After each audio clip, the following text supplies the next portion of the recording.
Welcome, everybody, to another episode of The Candid Savage. I'm your host, Ashley Matier, where I like to cover everything from health, fitness, lifestyle, and everything in between to help you guys navigate life or help you slam into a wall, one or the other.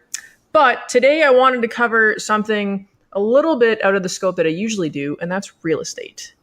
I decided I would do a podcast on real estate because it seems like no one knows what the fuck they're doing when it comes to buying a house or how to sell a home and all the other stuff in between that you can do with a house.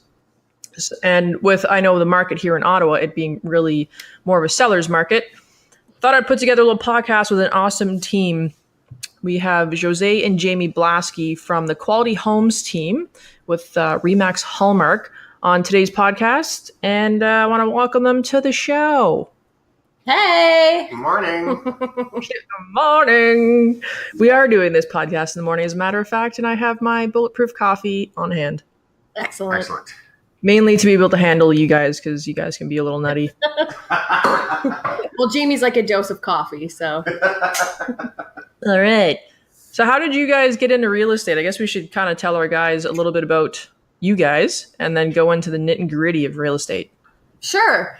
So I got into real estate almost 5 years ago. I should say 6, actually, because I was working for the company just as like the front desk girl, taking calls, booking appointments and stuff like that. And while I was doing that, I got to know a lot about real estate, and I got to get to meet a whole bunch of different agents. And I don't know, there was just something about real estate that attracted me to, put my foot in the door, take my course, get my license, and I haven't looked back ever since. There we go. What about you, Jamie?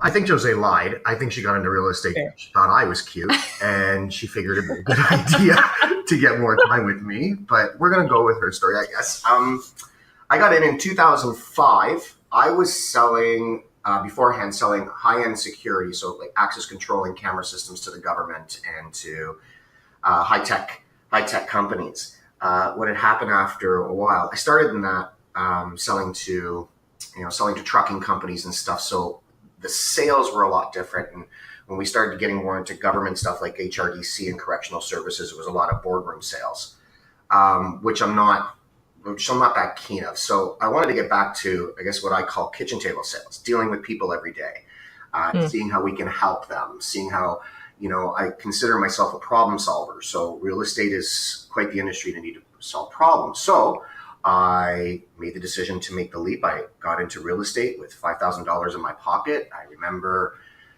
going into about my 3rd or 4th month with a bottle of Crown Royal, asking myself, what the hell have I done?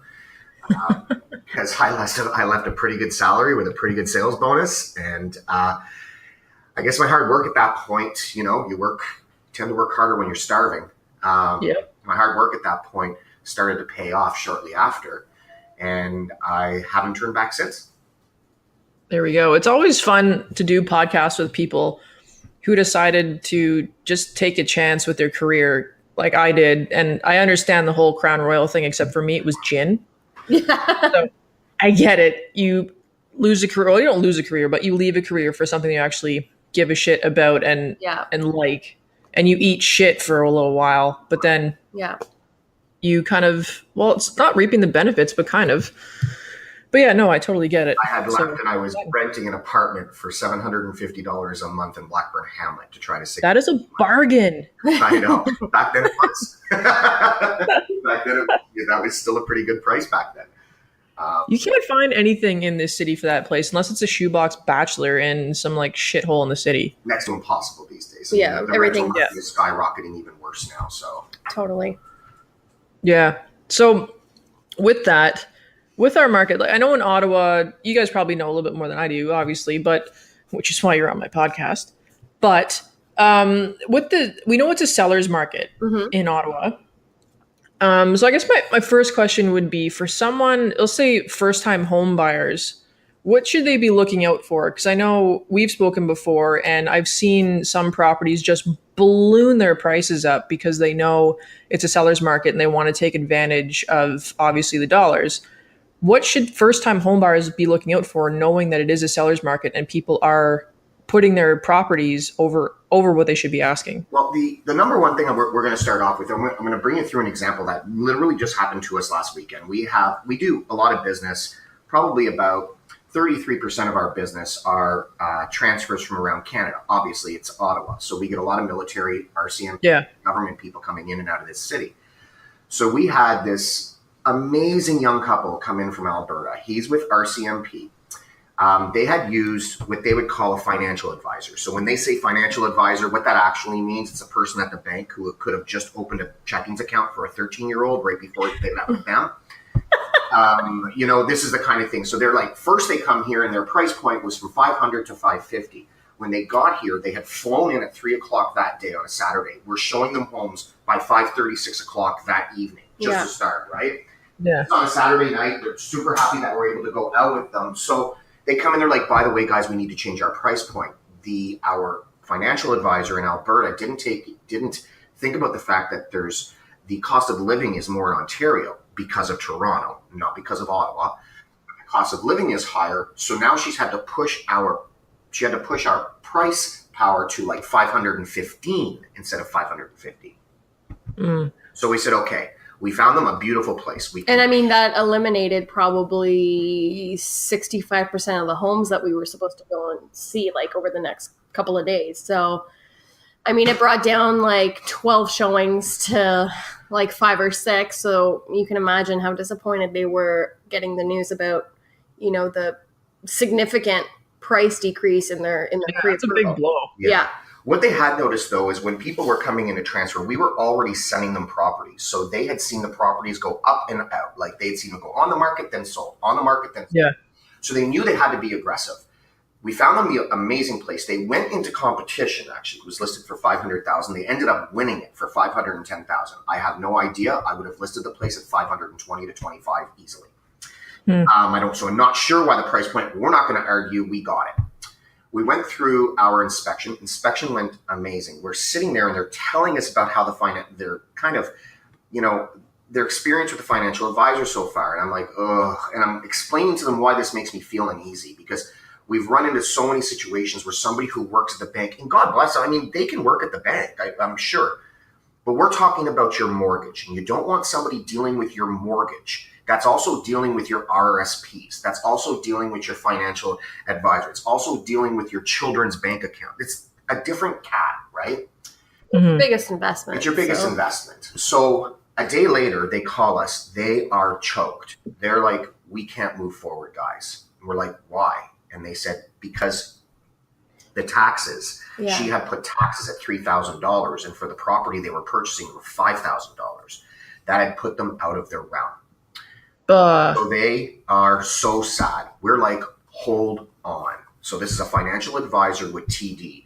We put them in touch with our TD broker, who's probably in the top 5 in Canada right now. His name's Sean Rankin. We put them in touch with him. This is on a Wednesday. The financial advisor, because she was on maternity leave, wasn't using... Not the financial advisor, the buyer, one of the buyers was on mat leave. So the financial advisor wasn't using her income. Right. Exactly. So Sean did. So this is from Wednesday to Friday morning. They were accepted and they got their mortgage. And we're thinking, imagine if they had have just walked away and didn't get a second opinion. And we had said, so first advice, go to a broker, not a banker. Go to a mortgage broker. And a mortgage broker doesn't necessarily mean they're from an independent company. You can have a mortgage broker that works for RBC, that works for Scotia, that works for TD. But go to a specialist. So that would be the number one thing we need to look for. I guess really understanding your needs and wants and where you want to live. We sit with our buyers and we do a pie chart. And we ask them, okay, the pie chart has three places in it. It has price, it has style, and it has location.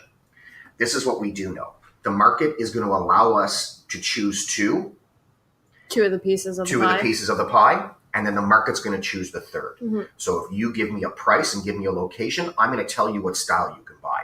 If you give me a style and you give me a price, I'm going to tell you what location you can buy. Mm. The market's going to choose that. I'm not going to tell you. The market's going to tell you what you can purchase, right? Because some people will come in and be like, okay, we are so excited. We have $300,000 and we'd like to go purchase a duplex in Sandy Hill. We're like, yeah, that's never going to happen. Like, Unless it's burnt down. like we want it to happen. We'd love to help you, but it's not going to.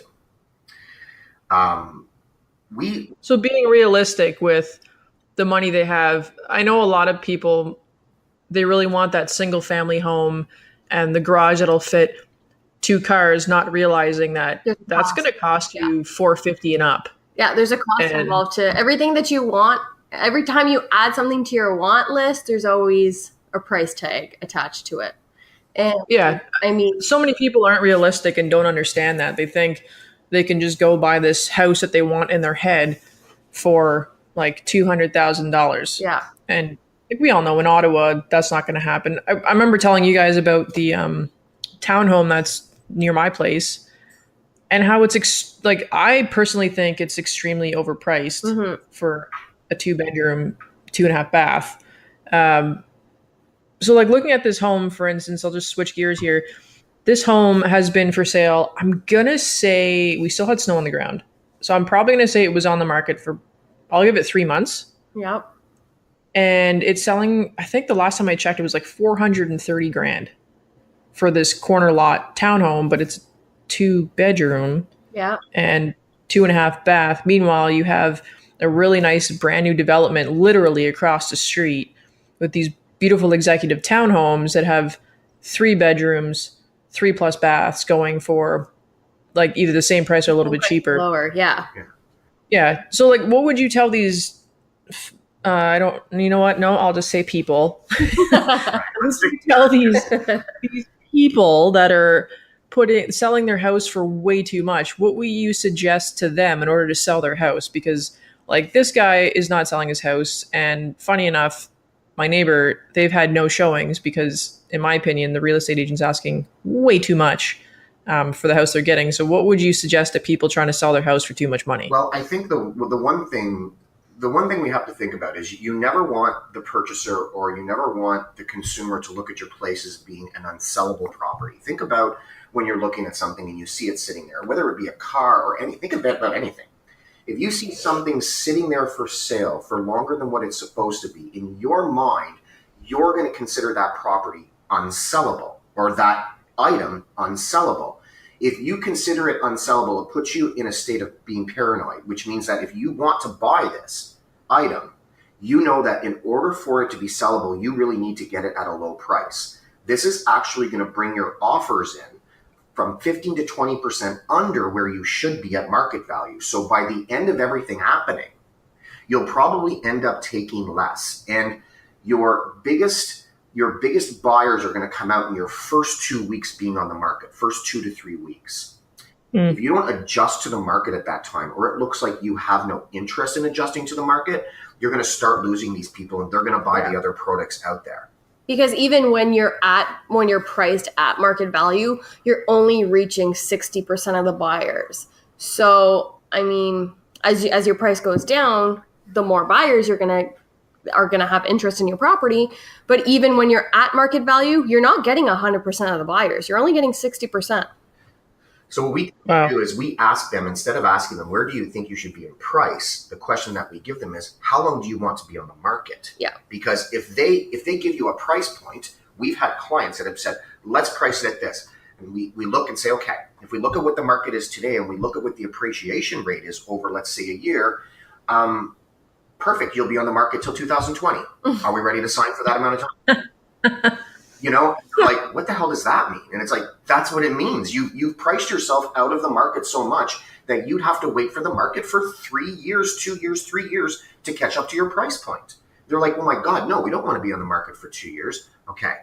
Then we have to manage ourselves properly. And there's nothing to be said of there's other agents that will underprice a little bit because they love to use the time on market to sale tactic. Like, we half our homes, like most of our homes, only stay on the market for like a day.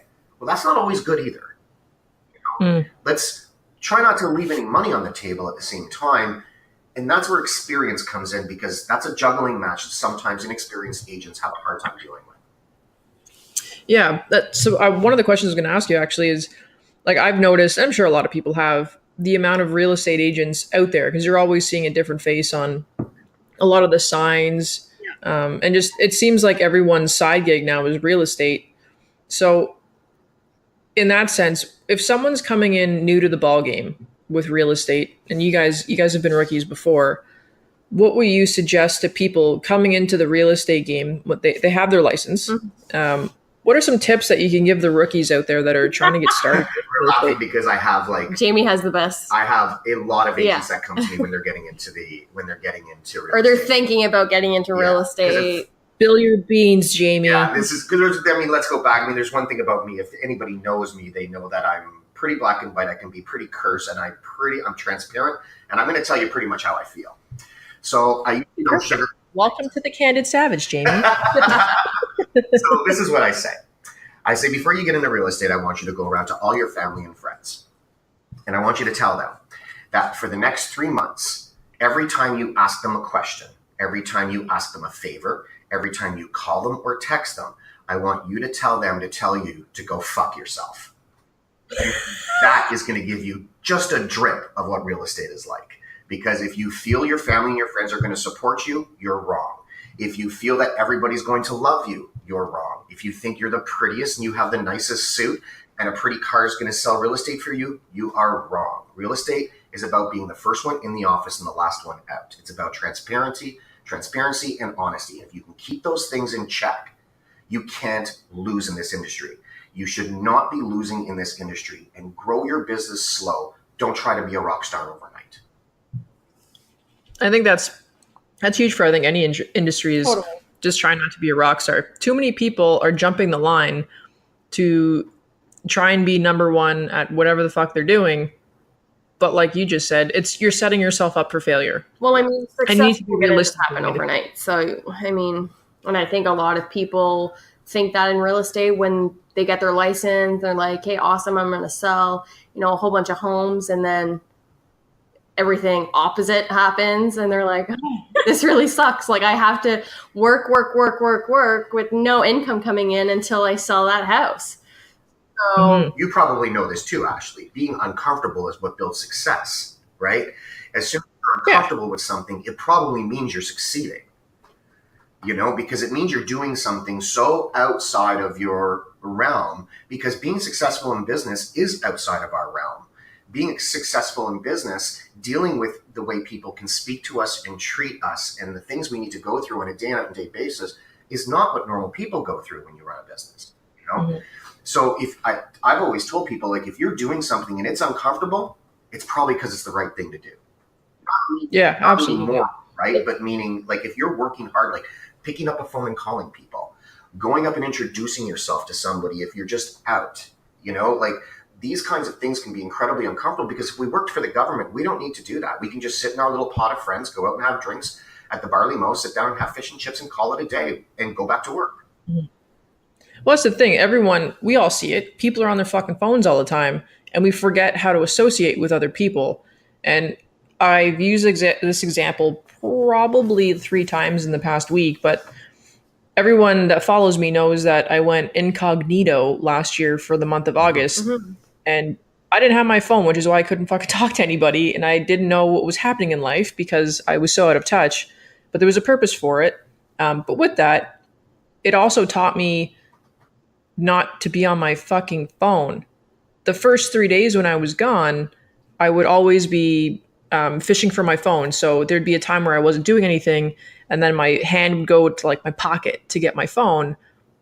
But the thing is, I didn't have my phone, but it was that subconscious being like, grab your phone because you're not doing anything right now. Right.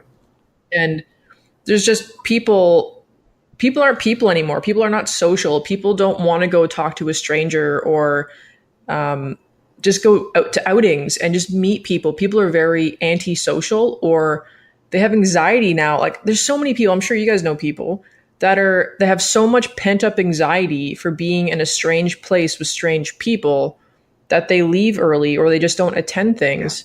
Yeah. And like, if you're an entrepreneur, if you're on your own doing stuff, like you can't not talk to people. And for me, last year in August, like I don't shut up anyway, but in August, it was a big eye opener for me to be like, I am a social person, but holy shit, do I ever depend on my phone to fill the gaps? Yeah. And yeah, so I 100% agree with what you were What we're saying. running into now is that society's become, like what you're saying, they're so attached to their phones and their laptop and stuff that when I got into real estate, having a conversation on the phone, calling a client back when a lead came in, calling them and asking them to sit down and meet was the norm. Things have changed so much now.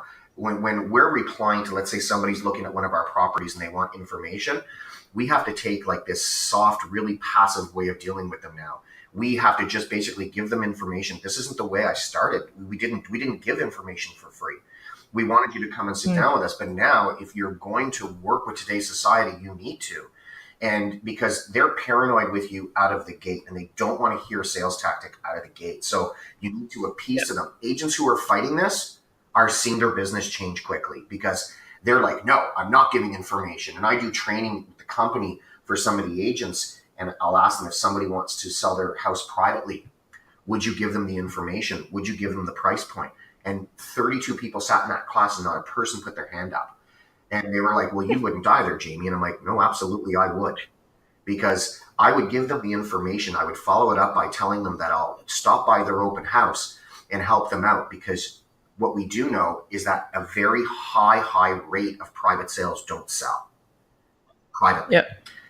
Well, we're in the business of building relationships. So if you're able to get somebody's guard down and build a relationship, and I think this goes for any business, then you're able to probably be the one that's successful. And that's our kind of our new outlook on this industry has been moved towards that. Appease to the consumer, give them the information, build the relationships, and just be honest, for God's sakes. Like, just don't lie, you know? Yeah.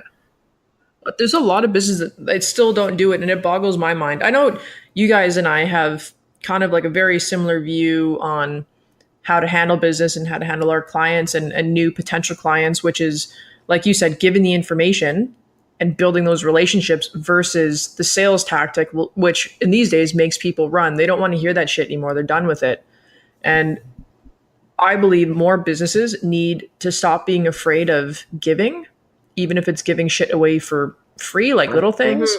Because those things will help bring the people back. And that's what we, like in my industry, I've always done that because I've always hated sales tactics.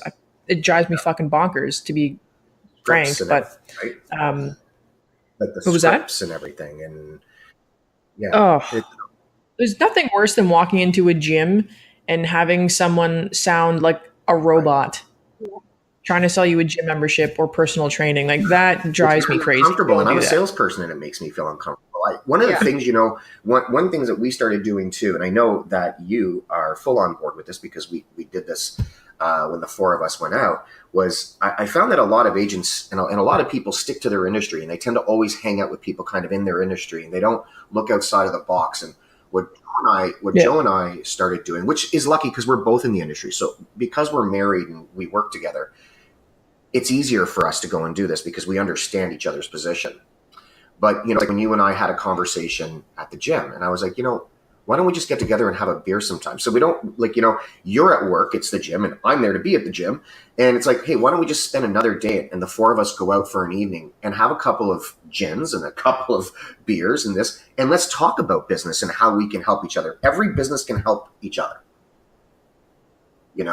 And I look back at that and I'm like, we should all be proud of ourselves for something like that because not enough business owners do it. Yeah, I don't know why. I don't know why. We're different. We just do shit different. I don't get it. I don't think I ever will. Like, for me, one of the books I think that if any struggling business out there is not doing what Jamie's saying or what I'm saying, which is be fucking social and talk to other people, is the book that I love the most is, everyone knows I'm a huge Gary Vaynerchuk fan. There's a book that he wrote called Jab, Jab, Jab, Right Hook. And it pretty much describes everything that Jamie, Josee, and I do, which is, you give, and eventually you'll get that return, which is the right hook. And that's the point of his title, jab, jab, jab, right hook. And you're doing it the right way, right, Ashley? Like, you're doing it actually by becoming friends with people. You're doing it by actually giving good information and helping people. God forbid we give good information, we help people, and we're honest. And it makes us a good living. Holy shit, who would think, right? Like, yeah. And my other philosophy is, do you want to be remembered as an asshole? Or do you want to be remembered as someone who gave Well, real estate has this really good line, and it's that your real estate is doing well when you don't need to hide at the grocery store.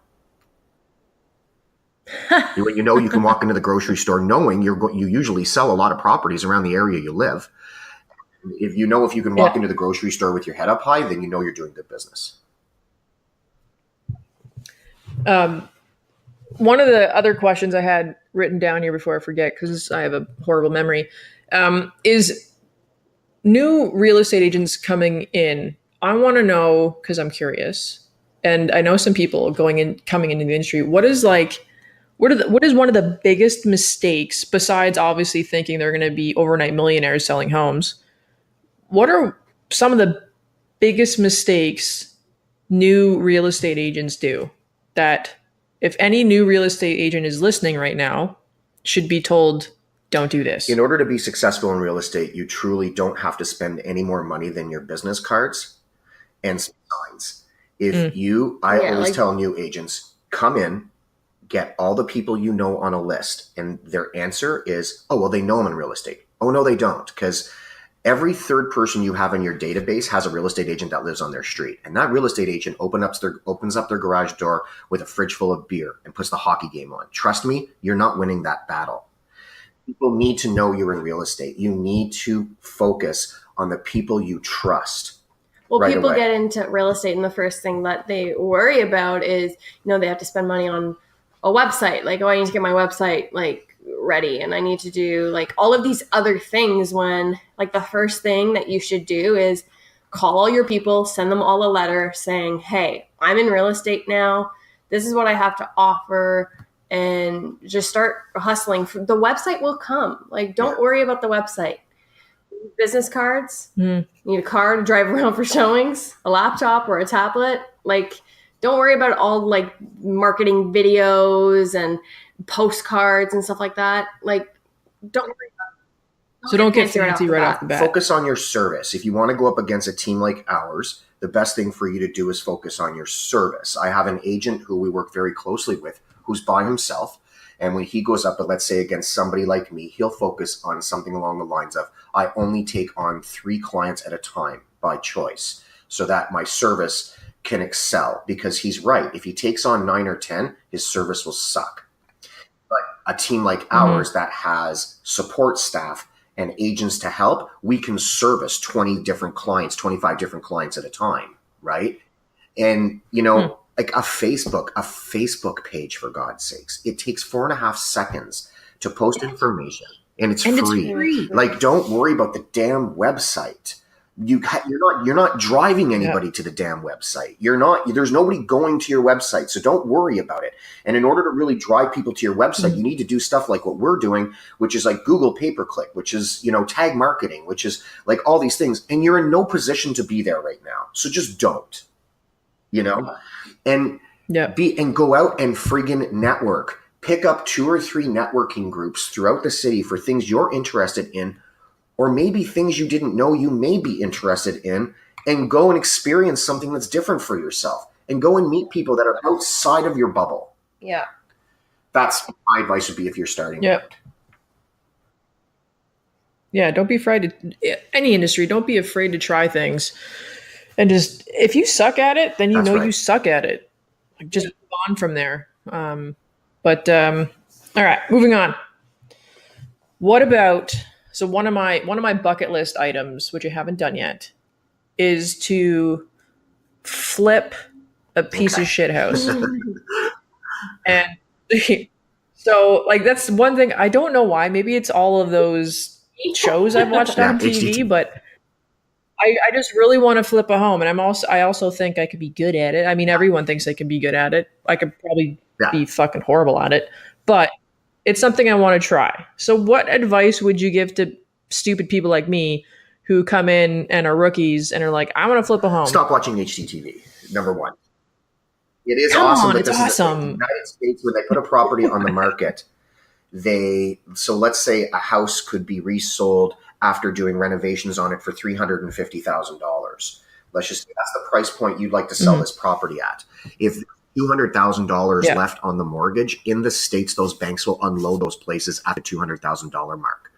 In Canada, the Bank of Canada and the banks have a responsibility to try to resell the house for market value. So when we get, let's say, a bank foreclosure, what we started doing with bank foreclosures is we started lowballing the banks, because let's say I knew the house was worth $350 and I sent the bank, there's my comparable analysis saying the house is worth $350. They'd come at me and tell me to sell it for $360.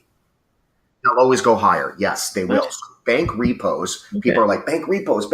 No. So stay away from bank repos. You're probably not getting an amazing deal unless you have a bag of cash, which means you have to throw them cash, no inspection, and be a contractor and know what you're getting yourself into. Yeah, especially like if you're not a general contractor or something, like let's say for you, for example, you would almost have to have a pocket full of, you're an electrician, a plumber, all of the tradesmen that you need. Yeah. If you can't do the work yourself. Yeah. Josee and I met with a young couple that came in from BC that wanted to buy a triplex. And we looked at the house from outside and I said, you are not going to buy this house today. And they were like, why? I'm like, have you ever owned an investment property? And they're like, no. And I said, because you have no idea what you're getting yourself into. You just moved here. You have no plumbers. You have nobody that owes you anything, right? So this is the advice I've given in the past. Start small, because the quicker you're back on the market to sell the place, the better the flip is, correct? Well, if you're going to flip the place quickly, then you should be shrinking your square footage.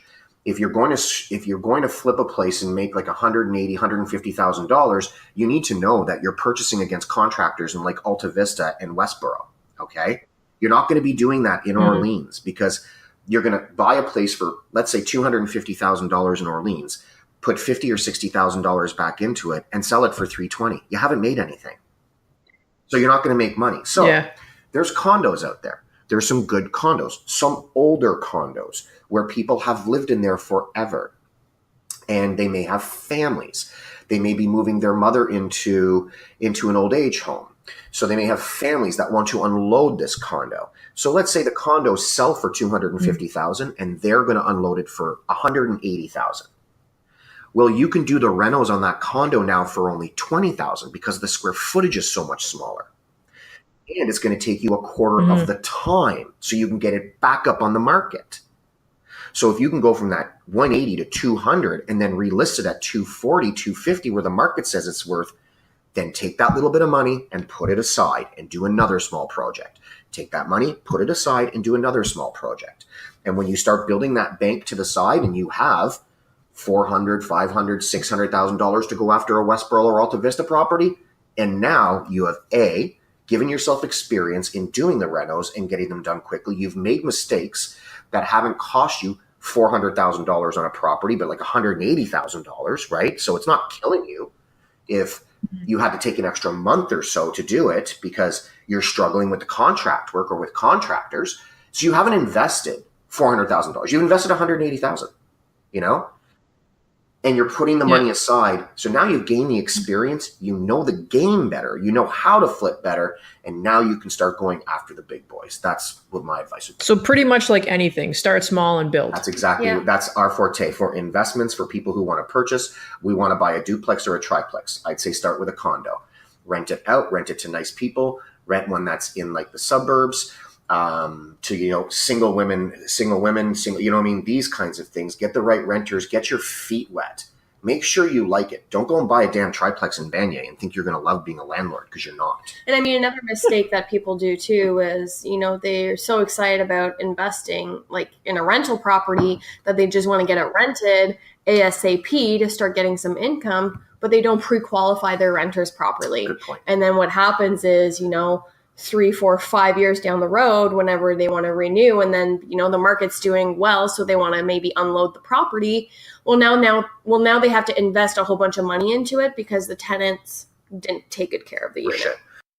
What do we do for investors? Yeah. For our investors. So what we do is when we meet with our investors and they purchase a property, we will then offer them our investors package where we will now start marketing it and advertising it as a rental, and we will show the unit. We will do the credit checks. We'll write up the lease. We basically pre-qualify the renters interview the renters. We're interviewing the renters, making sure, checking their proof of income, making sure all the utilities are switched over on time, and collecting the first and last month's rent check. So we take care of all of that for them, and it guarantees that they have, someone that's responsible in their home. And that initial startup package costs the buyer nothing. It doesn't cost the investor anything for us to do that. That's extra service we offer because they've purchased the property through us. Yeah. We also have that person will have a 16-foot moving truck with their purchase. So we can offer that as a bonus when they're trying to rent out their property. So you just mentioned condos. Mm-hmm. So I was starting a flip with a condo. Now, holy shit, I've seen some condos because I have looked at condos to flip because there's some good ones out there. But I don't think a lot of people realize, because they get all excited when they see the price of this condo, are the fucking condo fees. Are outrageous. Oh my God. There was one place that I was honestly ready to run down and make an offer because the price was ridiculous. And then I read this fine print, and the condo fees were $700 a month. Yeah. What is that? They can't. I'm assuming that there's no control. I don't know much about condo fees, but I'm assuming there's not a lot of control with raising or whatever, making the condo prices the way they are. Because there's some places that I'll pay $200 a month. Then there's some places that are astronomical. Yeah. How do you even sell a condo that has a condo fee almost half the price of their mortgage? Yeah, what the condo is offering is everything kind of varies. The condo market in the 70s and 80s were shit, right? Condo corporations at that time and boards were incredibly corrupt, and it was almost a money-making gig. It's no longer like that. So you're not seeing condo fees skyrocketing that much unless you're downtown sometimes. But even downtown is reasonably priced as far as the condo fees. And then, what you have to do is you got to choose what you want. There's some people that are I'm going to wake up in the morning, go to work, I have a cottage and these kinds of things. Okay, so don't go and buy a condo that has a pool, a gym, because they're useless to you. A tuck shop, a tennis court, because they're useless to you. And you're going to pay those condo fees for that, right? So it's about shopping and finding that. It's about shopping and finding that happy medium. A lot of people are terrified of condos. A lot of people are. And I think fairly to some extent, but unfairly to other extents. There's still some good condos out there that can make money and that can be good purchases. But you're right. There's some shitty ones out there too, you know, and it all depends on where you want to be in the city. I mean, living in the east end of Ottawa, bang for buck, we're living in the best place. Right. And just for the listeners, if anybody's thinking about what they're doing in the future, we don't what we do. It's not just a matter of us, finding a house for you or selling a house for you. We deal with buyers that are looking at new homes that they're going into builders, right? And the buyers are always like, why would I bring you into a builder? It's because you don't want to wake up one day and find out there's a gas station behind you, right? Right. Because that's the research we're going to do for you. We know what's resellable in the area. We know what to look for. While you are so excited about your finishings, because that's what buyers do. They're just excited about getting to the design center, and the new home sales reps don't love us because we tend to slow the process down. Well, not to mention too, the sales centers do a really good job of advertising oh my God, these 3 properties have a $15,000 bonus on it, or $15,000 off. Yeah. So the consumers are oh my God, this is amazing. It's a great deal. Well, there's always a catch to that. Right. Like anything else, there's always a catch when something is almost too good to be true. Well, except us. Except for us. But yeah, what was it? I guess last summer I had run into an old colleague of mine from when I was in high school working at Metro. And she had told me that they had a conditional offer with a builder here in Orleans. And she had a couple of, I guess, like the conditional period. She had 4 or 5 days left in her conditional period. And she was so excited. She had me over to her place. She showed me the plans and everything. And she's like, oh my God, they threw in a free AC and we got like $20,000 off and all of this, all the bells and whistles. And when I was like, okay, can I see the subdivision plan? So she pulls that out and I started pointing out a whole bunch of things that they had never thought of. And this was like on a weekend, I guess. The builder was closed. So on the Monday, she called them with only like 2 or 3 days left in her condition saying, we're backing away. We're pulling our offer. We don't want to purchase this house anymore. And they were like, well, why not? And they were like, well, you guys never told us that this was going to go in here. This was going to happen. This was going to happen. And their response was, well, we were going to go through all of that once all the contracts and stuff were signed. Exactly. So I mean, they're super grateful that I randomly ran into them last year and they walked away from this property, because they would have been totally disappointed and heartbroken, 2 or 3 years from now, whenever all of these things go up around their house. It's pretty simple. The really good prime areas, those clients probably brought their agent in to represent them. All the shit areas probably just went in on their own, because the sales reps can see them as a mile away. We can move to... Well, we know what questions to ask and stuff like that when we go into a builder with our clients. You know how actually, if you're reading like a 25-page contract, which the builders have basically 25 pages, and what we see is the builder, the sales rep is going to go through this so quickly, and I don't look at the sales rep. I look at my client, because my client's going to give me, it's almost like playing poker, right? I'm going to be able to tell from them something's up, that they didn't quite understand something that they said, and we stop the process right there. We go back and we ask the sales rep to explain that to them. Mm-hmm. And if I can understand and explain it to them, I will explain it to them. And, private sales, somebody on Comfrey, it's funny because I'm going to see a property today and it's listed for $599,000. Bungalow in Vars, $600,000, right? Yeah, $600,000. They bought it 9 months ago for $538,000. $538,000 9 months ago they bought it. But my clients would have never known that, because they don't have those tools and they don't have that history in order to look at it. Well, I mean, consumers and first-time buyers and stuff like that don't take the process of interviewing different agents and hiring a buyer's agent. Sometimes where they think they can get a really good deal if they just do everything themselves. I mean, we've run into situations where we've learned after the fact that, a buyer went into a Comfrey or a Grapevine property and they're like, oh my God, this is amazing. I got like $20,000 off. And when we look at what they paid for versus the comparables in the area, they still overpaid by $15,000. So, I mean, first-time buyer, even for people that aren't first-time buyers, and, if they're not buying 30 or 40 homes a year, they should really, just take the proper steps and interview different agents and hire a buyer's agent. I mean, our tagline is "Get that second opinion," so we're never afraid of competing, right? We actually made that our tagline, get that second opinion. We're telling the consumer to interview other people and allow us to compete and be the best choice for you. Doesn't mean we win all the time, but we don't normally lose. And the biggest thing for people out there, don't sign a contract. Don't sign a contract out of the gate. Make sure that you love your agent and you are willing to be loyal to that agent and that you are willing to tie the knot with that agent before you sign a contract. The old way of doing real estate was to get somebody into an appointment for 45 minutes and have them sign a buyer agency. And I could never do it.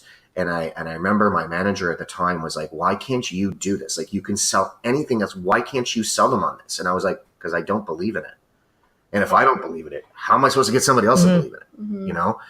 I would never sign a contract with somebody the first time they sit down with me. We don't ask our clients to sign a contract the first time they sit down with us. And sometimes we get burnt, but we still have some faith in the human race. So normally we don't. Yeah. So buyer agency, don't sign them out of the gate. Make sure you're going to work with that agent before you go down that path. Well, it's funny because sometimes we run into people at open houses or whatever, and we ask them if they're working with an agent or if they've signed a buyer representation contract.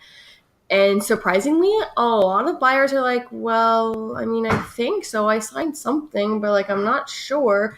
So, I mean, that just goes to show that, I mean, they're just signing things and they don't know what it means, what it represents. And people are just afraid to ask questions. Get to know people. It's like your girlfriend. Don't ask your girlfriend to marry you before 3 months, because we all know that at 3 months, one day, she goes crazy. So wait it out, get to know it. I just had to throw that in there. True story. I was just okay with my wife's crazy when she did it, but she did it. So how would people listening, people that need a real estate agent or just want to ask questions, how would listeners get in touch with you guys? What's We're the easiest everywhere. way? Or so where can they they can find either you? contact us on our website at qualityhomesteam.com. We're on Facebook. And even at qualityhomesteam.com, if they want to talk to us right away, we have a chat bubble right at the bottom right-hand corner. They can talk to us right away. And they can be like, heard you on the podcast. We wanted to chat. How can I call you? We can give numbers. Yep. Facebook, I think right now is probably our people contact us through Facebook all the time. Mm-hmm.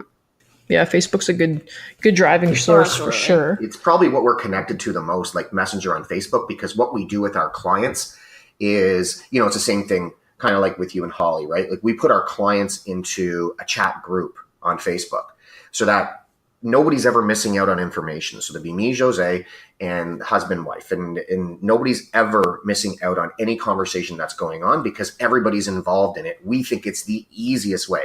So we're pretty attached to our Facebook Messenger. Yeah. As you probably notice, communicating with us on Facebook Messenger. Yep. Hey, Facebook Messenger is like the new thing. It's like cell phones. You don't actually use them to call people now. It's just to text or have your Facebook Messenger app on there. Exactly. But there's a lot of douchebag agents out there. We take a little bit of a different run at it. Like, I mean, I'm from a town of like 800 people of lumberjacks, right? Like, I'm an Irish kid that came from a French province. So everything's screwed up about me. Sales rep was really not what I was supposed to be. I probably shouldn't have been in sales. Josee's kind of the same thing too. Josee's a relationship builder that knows a lot of shit because her dad was a contractor. So I think it's our knowledge we bring to the table. And if anybody, they can sit down with us and we may not be somebody's cup of tea. But if you want people who, and you can attest to this, you probably know, if you want people who wake up early in the morning, we wake up first thing in the morning, we go to the gym, we come home, we get to work, and we work late. So you start your day off right at the gym. Cool. Well, I will. I'll make sure to put up all your contact information on the podcast, so that people that have questions or maybe they want to sell their home or buy a home, hopefully they reach out to you guys. This was awesome. Yes, thank you. Yeah, thanks for coming on and shooting the shit a little bit. Like, this could easily be a 2-hour podcast because there's so many questions about real estate. So maybe we'll have to do a part 2. Absolutely. We'd love to. Stay tuned. Yeah. So thanks, guys, for listening. This ends another podcast on the Candid Savage. So again, if you are selling or buying or want to do something ridiculous like I want to do, like flip a home, reach out to these guys, Josee and Jamie Blaskie from Quality Homes team with Remax Hallmark. Again, I'll put all their contact info on this podcast so you can reach out to them. So until next time, I'm going to go get shit done.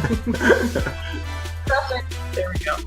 Awesome. We'll see you guys later, or listen to you guys later. Whatever. Bye.